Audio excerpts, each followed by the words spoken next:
Сәлеметсіңдер ме оқушылар? Біздің бүгінгі сабағымыздың тақырыбы спорт, өнер. Оқу мақсаты мәтіннен негізгі және қосымша детальді ақпаратты анықтау, түсіндіру, етістіктің етіс түрлері мен салт сабақты етістіктердің тіркесімдік мүмкіндігін ауызша және жазбаша тілдесім барысында қолдану.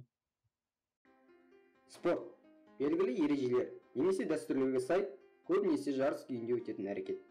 Адам баласы спортпен денсаулығын жақсарту, өзін-өзін дамыту үшін шұғылданады. Спорт сөзінің арғы төркіні көне француз тілінен басталады. Спорт көңіл көтеру дегенді білдіреді. Спорттың даму тарихына зер салсақ, қоғамдағы өзгерістермен қатар спорттың мән мағынасында түсінуге болады. Бүгінгі күнге белгілі үңгір өнерінің көп үлгілерінде ырымдық ритуалдық көріністер бейнеленген. Осы бейнеленген көріністерді сенімді түрде қазіргі мағынадағы спортқа жатқызуға болмағанымен, сол кездің өзінде спортқа жақын әрекеттердің орын алғаны жайында байлам жасауға болады.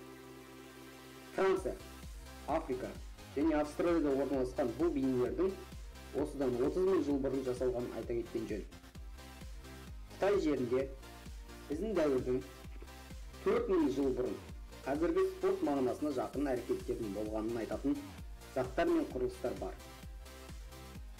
Ферғауындар мазарларындағы бейнелер мен заттар бірнеше ғасырлар бұрын да спорттың әртүрлі болғандығын хабардар етеді. Оның ішінде жүзу мен балық аулауды айта кетуге болады. Ежелгі Персияда поло және атты рыцарлардың найзамен жарысы негіздері қаланған орта болып табылады. Ежелгі Грекия өзінде алуан түрлі спорт болған.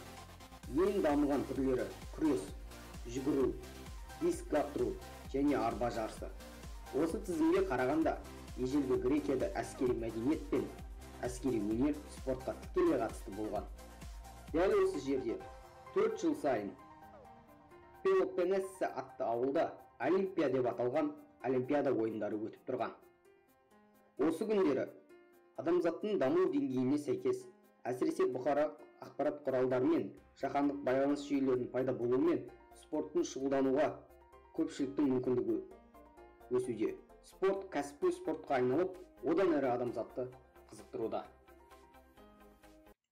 Оқушылар оқулықтың 120-ші бетіндегі бірінші мәтінмен оқып танысыңыздар, соң төмендегі сұрақтарға жауап беріңіздер. Спортты өнердің бір түрі деуге бола ма?